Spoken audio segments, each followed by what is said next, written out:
तो hello learners, welcome back to my YouTube channel.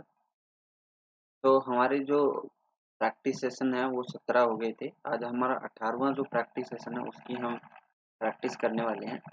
ठीक है, तो ये सारे क्वेश्चन जो इम्पोर्टेंट है, आई होप आप लगातार देख रहे होंगे और देखना भी चाहिए, बिकॉज आपके जो एग्ज़ाम है उसके अंदर ऐसे ही क्वेश्चन आपसे पूछे जाएंगे। और मैं बाकी जो सब्जेक्ट हैं उनके भी प्रैक्टिस सेशन स्टार्ट कर चुका हूँ और आप जल्दी आपको सारी चीज़ों के प्रैक्टिस सेशंस की जो कंप्लीट वीडियोज हैं वो मिल जाएंगी। यानी आपका 25 अप्रैल तक आपका कुछ भी बाकी नहीं रहेगा। अगर एग्ज़ाम होता है 25 अप्रैल को, कम से कम 20-20 प्रैक्टिस सेशन हर चीज़ के हो जाएंगे।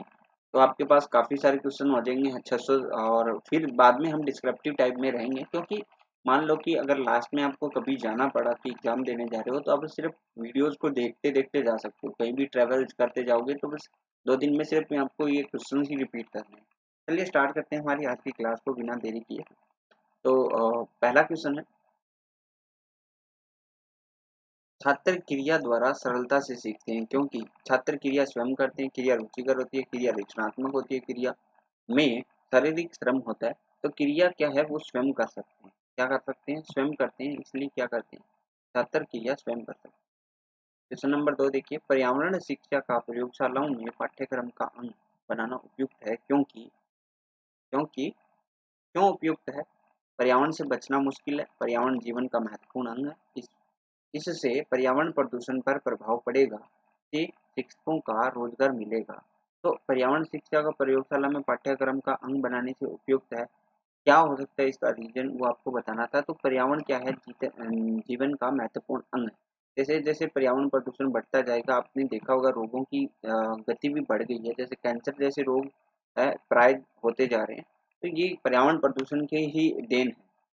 तो पर्यावरण से रिलेटेड कोई टॉपिक आता है तो वो हमारे जीवन का महत्वपूर्ण है। हमारा शिक्षा प्रणाली में मुख्य सुधार इस कारण से नहीं हो पाता क्योंकि, इसमें क्योंकि पूछा, राजनीतिज्ञ उदासीन है, प्रशासन उदासीन है, शिक्षक उदासीन है। तो हमारा तो शिक्षक से रिलेटेड है। तो शिक्षक क्या है, उदासीन है। उदासीन का मतलब क्या है, स्थिर, है ना। जैसे पीएच मान उदासीन होता है तो वो ना तो अम्ल होता है और ना ही क्षारीय होता है ना, वैसे ही। नेक्स्ट क्वेश्चन देखो, अध्यापक व्यक्तिगत भेदों को किसके द्वारा सबसे उपयुक्त ढंग से माप सकते हैं? कि भेद है, उपयुक्त भेद है, उनको आप सबसे अच्छे तरीके से कैसे नाप सकते हो? तो ऑप्शन कौन सा सही हो जाएगा? सी ऑप्शन सही हो जाएगा।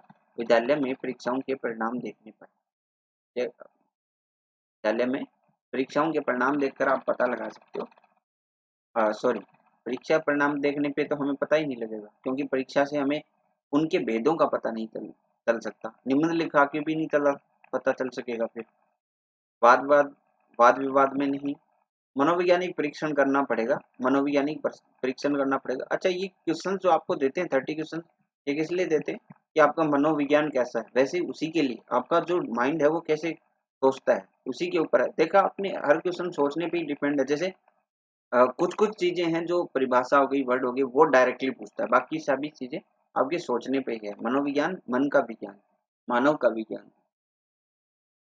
और व्यवहार का विज्ञान है, ये याद रखना, व्यवहार का। दृश्य दृश्य सामग्री का महत्व निम्नलिखित में से किस प्रकार के छात्रों के लिए कम लाभदायक है? जो दृश्य है वो किन बच्चों के लिए कम लाभदायक है? जो पढ़ने में सामान्य स्तर के होते हैं, जो उच्च स्तर के होते हैं, जो निम्न स्तर के होते हैं, जो आंखों से अधिक ज्ञान प्राप्त कर सकते हैं। जो बच्चे हाई लेवल के, जो मतलब ऊंच, जो जल्दी सीख सकते हैं, वो उनके लिए क्या है, दृश्य वाला क्या है, कम लाभदायक है। जैसे कुछ बच्चे होते हैं जिसको सिर्फ सुनने से या बताने से ही याद हो जाता है, तो उसके लिए फिर क्या है, दृश्य वाला कम लाभदायक होता है।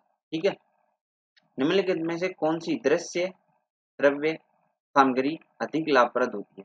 दृश्य देखने वाली, श्रव्य यानी सुनने वाली अधिक लाभप्रद होती है, तो वो है टीवी। ठीक है, टेलीविजन लाभदायक होता है।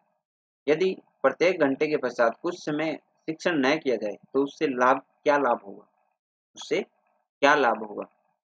छात्रों ने जो विषय पढ़ा है उसी तरह अच्छी तरह से शोषित होगा। हाँ, ऑब्जर्वेशन के लिए आपको आराम करवाना जरूरी है। अगर मैं पूरे दिन मैथ पढ़ाता रहूँ, जैसे अगर मैं पूरे दिन मैथ पढ़ाता रहूँ तो कुछ चीजें आपको याद रहेगी, कुछ भूल जाओगे। तो ऑब्जर्वेशन के लिए आपको टाइम देना जरूरी है। छात्र आगे के विषय को ठीक तरह से समझने को तैयार होंगे। हाँ, उत्सुकता भी होती है, अगर लगातार बता रहे हो तो वो बोरिंग भी लगने लगता है, छात्रों में थकान समाप्त हो जाती है। ठीक है, जो सभी संभव। ठीक है, तो ये सारे कारण है वो सही है। शिक्षक को अनुसंधान की ओर रुचि रखनी चाहिए, क्योंकि इससे क्या होता है, इससे क्या होता है, शिक्षक के ज्ञान का विकास होता है। सही बात है, सदैव अध्ययनशील रहना चाहिए। ठीक है, शिक्षक अपने कार्य में व्यस्त रहता है और उपयुक्त सभी कार्य संभव। ठीक है, तो डी ऑप्शन सही हो जाएगा। अनुसंधान करते रहना चाहिए, बच्चों के अलग अलग पढ़ाने के तरीके, सारी चीजें आप याद कर सकते हो। आपकी राय में शिक्षक का अनुसंधान का क्षेत्र क्या होना चाहिए? सामाजिक क्षेत्र होना चाहिए, या केवल शैक्षिक क्षेत्र होना चाहिए, या केवल आर्थिक क्षेत्र होना चाहिए, या फिर वैज्ञानिक क्षेत्र होना चाहिए? क्षेत्र कैसा होना चाहिए? तो आपके लिए तो सिर्फ केवल शैक्षिक समस्याओं का क्षेत्र होना चाहिए। कौन सा? शैक्षिक समस्याएं, जो प्रॉब्लम्स इन एजुकेशन है वो चीजें होनी चाहिए। नेक्स्ट क्वेश्चन नंबर 10, अनुसंधान के विषय चुनने में शिक्षक को क्या ध्यान रखना चाहिए? अगर मान लो कि आपको रिसर्च का कोई टॉपिक चुनना है, तो उसमें आप क्या ध्यान रखोगे? विषय विषय शिक्षा के क्षेत्र से हो। ठीक है, किसी विषय पर अनुसंधान, किसी भी पर भी अनुसंधान कर सकते हैं, केवल वह शैक्षिक समस्या से जो स्वयं से संबंधित हो। तो ये बात सही की इन्होंने कि केवल वह शैक्षिक समस्या जो क्या है आपसे संबंधित है, या आप उससे जूझ रहे हैं, तो उसके ऊपर आपको रिसर्च करना चाहिए। तो सी ऑप्शन सही हो जाएगा। राष्ट्रीय शिक्षा नीति किस क्षेत्र पर मुख्य जोर दिया गया है? राष्ट्रीय जो शिक्षा नीति लागू है उस पर किसका जोर दिया गया है ज्यादा? तो वो है व्यवसायीकरण पे। कौन से पे? व्यवसायीकरण पे। व्यवसायीकरण पे। कुछ लोगों की यह धारणा है कि गृह कार्य देना आवश्यक है, क्योंकि क्यों आवश्यक है वो आपको तर्क बताना है कि क्यों आवश्यक है। क्योंकि गृह कार्य आवश्यक उद्देश्यों की पूर्ति नहीं करता। छात्र गृह कार्य से घर पर वहीं बंधे रह जाते हैं। छात्र के गृह को कुटुंब के अन्य व्यक्ति करते हैं। छात्र गृह कार्य करने में रुचि नहीं रखता। गृह कार्य आवश्यक उद्देश्यों की पूर्ति नहीं करता। तो सी ऑप्शन आपका सही हो जाएगा। शिक्षण को प्रभावशाली बनाने के शिक्षण को प्रभावशाली बनाने हेतु पर्यटन का बड़ा महत्व है। क्योंकि क्यों है महत्व है? क्योंकि छात्र कक्षा कार्य से थककर अन्य कार्य में रुचि लेते हैं। छात्रों के अतिरिक्त समय का सदुपयोग करते हैं, क्योंकि छात्रों को कक्षा में पढ़ाई जाने वाली वस्तुओं का वास्तविक अनुभव प्राप्त होता है। तो सी आंसर सही हो जाएगा। क्योंकि आप अगर मान लो कि पर्यटन है, पर्यटन में लेते हो, तो आपका क्या फायदा होता है कि जो बच्चा जो चीज आप पढ़ा रहे हो उससे वास्तविकता में रूबरू होता है। वास्तविकता से रूबरू होता है। जैसे हम बोलें कि पेड़ होता है, उनकी पत्तियां होती है, तना होता है, तो वो सारी चीजें वो देखता है, तो वास्तविकता से उसे रूबरू होने का मौका मिलता है। क्वेश्चन नंबर 14 देखिए, छात्रों को अपने ज्ञान का जीवन में प्रयोग करने हेतु नवीन उदाहरण देंगे। शिक्षण के समय भिन्न भिन्न उदाहरणों पर बल देंगे। तो आप यही कर सकते हो कि शिक्षण के समय आप अलग अलग उदाहरणों से उनके ऊपर बल देंगे, जीवन में प्रयोग करेंगे। नेक्स्ट क्वेश्चन देखिए, पाठ्य पुस्तक को भली प्रकार स्मरण करने हेतु निम्नलिखित में से कौन सा सबसे उचित है? पाठ्य पुस्तक को बार बार दोहराएंगे। पाठ्य पुस्तक को बार बार दोहराएंगे। सही उत्तर को पुनर्वर्लित करेंगे। तो क्या हो जाएगा? बी सही है। सही उत्तर को आप क्या करोगे? पुनर्वर्लित करोगे। छोटे बच्चे लंबे और कठिन शब्दों का सही उच्चारण नहीं कर पाते, तो आप क्या उपाय करोगे? उसका उपाय क्या करोगे आप? अगर मान लो कि छोटे बच्चे सही से नहीं बोल पाते, तो उसका क्या उपाय होगा? देखिए, ऐसे शब्दों को बार बार बुलवाएंगे और ऐसे शब्दों को पहले खंडों में बांट देंगे। ठीक है, ऐसे खंडों में बांट देंगे। तो ये आपका डी आंसर से मिलते जुलते उच्चारण वाले ऐसे शब्दों का सहारा लेंगे। ठीक है, तो आप क्या करोगे? बी और सी करोगे। डी आंसर सही हो जाएगा आपका, बी और सी। देखिए, जैसे आपका बड़ा कोई शब्द है, जैसे इंडिपेंडेंस डे है, उसका मीनिंग बहुत बड़ा है, तो उसको याद करने के लिए क्या कर सकते हो? आप अलग अलग टुकड़ों में बांट लो। इन डिपेंड और डेंस डे, बस यही तो तरीका होता है। ऐसे ही हम जैसे और बड़े एजुकेशन हो गया, इंग्लिश में जो वर्ड है उनको हम बांट सकते हैं, उनकी मीनिंग्स याद कर सकते हैं। बड़ा शब्द होता है उसको हम बांट सकते हैं। क्वेश्चन नंबर 17 देखो, पाठ शिक्षण के दौरान पाठ शिक्षण के दौरान आप पर छात्रों से प्रश्न पूछते हैं और उनके समक्ष पाठ सामग्री प्रस्तुत करते हैं। क्यों? इसलिए कि पाठ्य योजना में क्या वर्णन है, इसलिए कि बच्चों को भली भांति समझ में आ जाए, इसलिए कि बाद में छात्रों को जो गृह कार्य दिया जाए उसे वह स्वयं कर सकें, उन्हें प्रेरित करने के उद्देश्य से, ताकि उनमें रुचि पैदा हो और वो खुलकर अपनी शंकाओं का समाधान कर लें। तो आपका क्या हो जाएगा, डी ऑप्शन होगा, उन्हें प्रेरित करें, प्रेरित करने के उद्देश्य से, ताकि उनकी रुचि पैदा हो और वो खुलकर क्या है अपनी शंकाओं का समाधान कर सके। क्वेश्चन नंबर 18 देखिए, अध्यापक को जनसंख्या शिक्षा का ज्ञान होना चाहिए। जनसंख्या शिक्षा का ज्ञान होना चाहिए। जनसंख्या शिक्षा का उद्देश्य क्या है? लड़कियों के अभिभावकों को जनसंख्या वृद्धि के बारे में शिक्षित करना, विवाह की सलाहकारी सेवाएं उपलब्ध करवाना, लड़कियों में शिक्षा का विस्तार करना, बच्चों की जनसंख्या वृद्धि के बारे में शिक्षित करना। तो डी ऑप्शन सही होगा कि बच्चों को हमें जनसंख्या वृद्धि के बारे में शिक्षित करना है।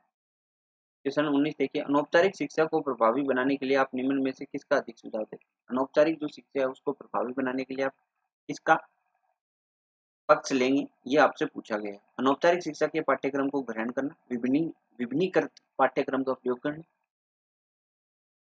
14 वर्ष की आयु के नीचे के छात्रों के प्रवेश पर रोक, विषय वस्तु के शिक्षण हेतु कठोर समय सारणी लागू करना। तो आप क्या करोगे कि पाठ्यक्रम लागू करोगे विभिन्नीकृत का, विभिन्न यानी विभिन्नकृत पाठ्यक्रम का आप प्रयोग करोगे। इसके लिए अनौपचारिक शिक्षा है उसको प्रभावी बनाने के लिए कौन सी भाषा शिक्षा का सर्वोत्तम माध्यम बन जाती है? कौन सी भाषा शिक्षा का सर्वोत्तम माध्यम बन जाती है? हमेशा ध्यान रखना उसकी जो स्थानीय भाषा है, मातृभाषा है, वो ही आपकी सर्वोत्तम माध्यम होती है। तो डी आंसर सही होगा, मातृभाषा। आपका बच्चा आपके विद्यालय में अध्ययन करता है, आपका बच्चा आपके विद्यालय में अध्ययन करता है, परीक्षा के दिनों में आप क्या चाहोगे? आप क्या चाहोगे? आपका बच्चा सिर्फ उत्तीर्ण हो जाए, आपका बच्चा अधिकतम मार्क ले, आप बच्चा अपनी योग्यता के आधार पर अंक लाए। तो सी ऑप्शन सही हो जाएगा कि आपका बच्चा क्या करे, अपनी योग्यता के हिसाब से अंक लेके आए। ठीक है। प्रधानाध्यापक आपके संबंधी है, प्रधानाध्यापक क्या है? आपके संबंधी। आप इस स्थिति में क्या चाहोगे? आप इसकी स्थिति में क्या चाहोगे? देखिए, कुछ लोग जो होते हैं उनका फायदा उठाएंगे। अब आप क्या करोगे वो आपसे पूछा गया है, यही मनोविज्ञान है। विद्यालय में आपको अधिक सुविधाएं मिले तो आपको सुविधाओं पे नहीं जाना, अन्य शिक्षकों को झूठी सच्ची शिकायत करना ये भी नहीं करना, जासूसी और मुखबिरी करना ये भी नहीं करना, सभी को योग्यता अनुसार सुविधाएं दिलाएं। ये आपका काम है कि सभी को योग्यता अनुसार उसकी सुविधाएं मिलनी चाहिए। निर्णय निर्माण निर्भर करता है, निर्णय निर्माण निर्भर करता है किस पर? नेता पर, सदस्यों पर, दोनों के मध्य अंत्य क्रिया पर। तो डी आंसर सही हो जाएगा, निर्णय निर्माण जो है दोनों के मध्य अंतर क्रिया पर निर्भर करता है। नेता के अपने सदस्यों के साथ कैसे संबंध होने चाहिए? जो नेता है, मान लो हेडमास्टर ऐसे मान लो आप, तो उनका संबंध कैसा होना चाहिए सभी के साथ? टीचर्स के साथ कैसा होना चाहिए, ये आपसे पूछा है। मधुर, सामान्य, प्रजातांत्रिक, राजतांत्रिक। तो प्रजातांत्रिक होना चाहिए यानी डेमोक्रेटिक होना चाहिए। नेक्स्ट देखिए, जैसा प्रधानाध्यापक होगा वैसा ही विद्यालय होगा। आप इस कथन से कहाँ तक सहमत हैं? आप कितना सहमत हो इससे? मैं पूर्णतः सहमत हूँ आप लोग, क्योंकि जैसा प्रधानाध्यापक होगा, मान लो कि प्रधानाध्यापक ही काम नहीं करता तो हम टीचर से कैसे आशा रख सकते हैं कि वो काम करे? सुंदर और आकर्षक व्यक्तित्व भी नेता को लोकप्रिय बना देता है। कभी नहीं, कभी कभी शायद। तो क्या है? सुंदर और आकर्षित व्यक्तित्व कभी कभी क्या है नेता को भी लोकप्रिय बना देता है। तो इसका क्या हो जाएगा? कभी कभी। क्वेश्चन नंबर 27, सभी छात्रों में नेतृत्व गुण विद्यमान रहते हैं, केवल उन्हें उजागर करने की आवश्यकता है। क्या आप इससे सहमत हैं? क्या आप इससे सहमत है? तो कभी कभी, क्योंकि पूर्णतः वो नहीं होते, नेतृत्व सभी में नहीं पाया जाता। आप कक्षा में मॉनिटर किस छात्र को बनाना चाहेंगे? किस छात्र को मॉनिटर बनाना चाहेंगे? जो होशियार छात्र होगा उसको हम क्या बना सकते हैं? मॉनिटर बनाते हैं और ऐसे ही बनाते हैं। छात्रों में नेतृत्व गुण का विकास, छात्रों में नेतृत्व गुण का विकास करने के लिए उपयोगी क्या है? उपयोगी क्या है? वो है छात्र संघ, जैसे हमारे कॉलेजों में होते हैं छात्र संघ। प्रधानाचार्य के अध्यापकों के प्रति तानाशाही व्यवहार के विरोध में अध्यापक संघ में आप क्या सुझाव दोगे? मान लो प्रधानाचार्य है, उसका जो तानाशाही चल रही है उसका आप क्या करोगे? अध्यापक संघ के पदाधिकारी प्रधानाचार्य से बातचीत के द्वारा व्यवहार का सुधार का प्रयत्न करें। तो सी ऑप्शन आपका सही है। आज हमने प्रैक्टिस सेशन 18 भी कंप्लीट कर लिया। आई होप आप सभी इस प्रैक्टिस सेशन का यूजफुल तरीके से अध्ययन करोगे। तो आज के लिए बस इतना ही। Thank you, bye, have a nice day.